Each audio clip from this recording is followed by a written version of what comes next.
Let's kick things off with that big Supreme Court race in Wisconsin that we've all been following closely ever since everyone started telling us how important it was for reasons we tried really hard to understand, but ultimately ended up just taking their word for it. Well, last night, despite Elon Musk putting $25 million to back the conservative, the liberal judge won the race. That's right. Suck it. Yeah. Suck it, Elon. Now you only have $340 billion. What are you going to buy with that, dumbass? And here's something we haven't said in a while. A second good thing happened for Democrats. Update the history books. Last night, Democratic Senator Cory Booker concluded the longest speech in Senate history, clocking in at 25 hours and 5 minutes. He was protesting what he called a crisis brought on by the Trump administration's policies. I don't know how to solve this. I don't know how to stop us from going down this road, but I know who does have the power. The people of the United States of America. What an amazing day for Cory Booker. Not so great for the C-SPAN cameraman who missed the birth of his first child and kindergarten graduation. It was a long speech. And Booker not only set a new record, he broke the 1957 record held by segregationist Strom Thurmond, a man so racist we never even talk about how weird of a first name Strom is. Is that short for Stromboli? What the hell's going on here? You never want a huge racist at the top of the record books. If, like, the world record for eating the biggest burrito was held by Hitler, someone should probably beat that sooner rather than later. And the amazing thing is that Booker didn't just get up there and read from Wikipedia. He stayed focused on condemning the Trump administration's assault on working people and the rule of law. So you can imagine that when he was done, the media had a lot of questions for him about these serious issues. Does he get any bathroom breaks? Did he have a bathroom break? No sitting and no bathroom break. You couldn't take a bathroom break. How did you not have to use the restroom for 25 hours? Were you wearing anything that allowed you to not have to go to the bathroom for 25 hours? Senator, pee-pee? Senator, a follow-up, poo-poo? This is why our country is in the shape that it's in. The media won't talk about the substance of his speech. They'd rather talk about how he held it in for so long. No one cares about that. But just out of curiosity, how did he do it? My strategy was to stop eating.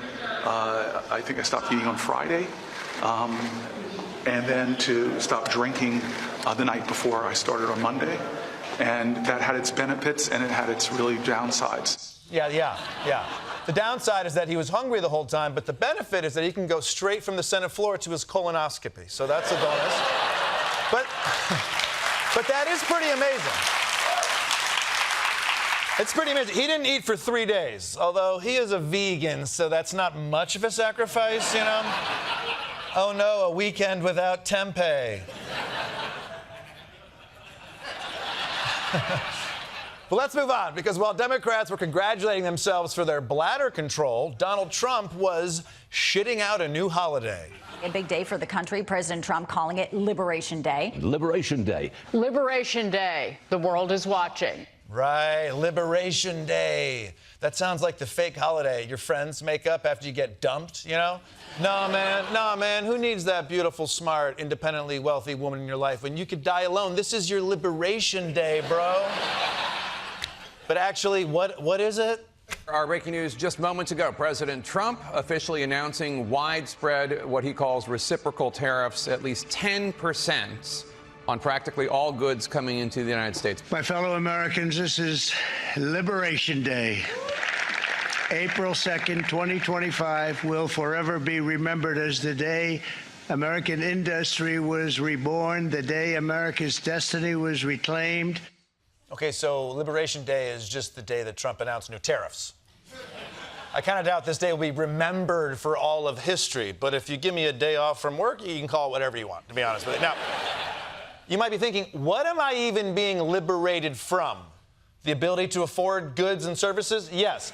But what Trump is hoping happens is that businesses move back to America. But until then, Republicans are preparing Americans for the inevitable rocky road ahead.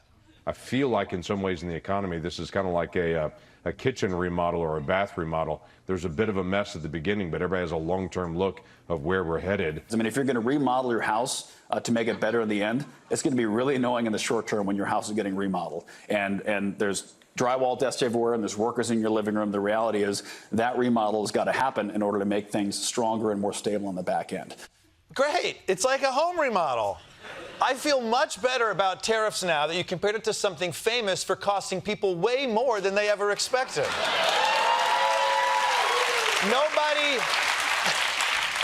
Nobody likes a remodel. And they especially don't like the people in charge of the remodel. Even the homeowners who hired Jesus to be their carpenter hated him. Is he seriously going out for another walk on water? I'm going to kill that guy. But look, guys, whether you like it or not, Republicans don't want to hear your bitching because we all knew this was coming. It's going to be a rocky road, and Trump has admitted that. Trump has acknowledged that there will be some minor inflationary aspect of that. As he begins to realign the economy to put America first. Everybody knows, and when they voted in November of 2024, they knew that's what they were voting for. Yeah, that's right, voters. You can bellyache all you want, but we all knew what we were voting for. Trump was very honest during the campaign that tariffs would drive prices higher, right? Right? Right? You want to impose a 10% tariff on all goods coming into the U.S. How will you ensure that that doesn't drive prices even higher? It's not going to drive them higher. Do you believe Americans can afford higher prices because of tariffs? They're not going to have higher prices. Okay, technically he said prices wouldn't go up, but in his defense, he was lying. And you should have known that, so that's on you. But you know what? Yeah, perfect. Some people at Fox News would like to know why you're so obsessed with your money in the first place, huh? There are some things more important than money. And the president's trying to tell Americans, you know, there may be a little suffering going on here. It's a little volatile right now, but people have been very happy and very enthusiastic since the administration was inaugurated. Look, I wouldn't watch the stock market every hour, every day. I really hope that somehow the average person out there can separate themselves in their mindset from Wall Street. You know, don't get fooled by what's happening in the stock market. Yeah. Making money isn't everything. Take it from the guy hosting the show called Making Money. Wow. Oh, man. Why would you think that making money was something this guy cared about? Just because it's on the desk and the screen and the wall and the other wall? Life isn't about making... Oh, also another one on that same wall? But look, I get what these guys are saying. In the long run, these tariffs will make America more prosperous, even if in the short run, you'll personally will lose all your money. So if you're so short-sighted that going broke and dying in a ditch bothers you, there's a new Fox Business show you'll definitely want to check out. You love making money and the Big Money Show. And now with Trump's awesome tariffs, Fox Business has a new show introducing Money Monk. Money is just a human fiction. It does not exist, especially your money, which does not exist. This show will guide you into our new economic reality. Ignore the market and find joy in your work, which you have to keep doing now that you can't retire.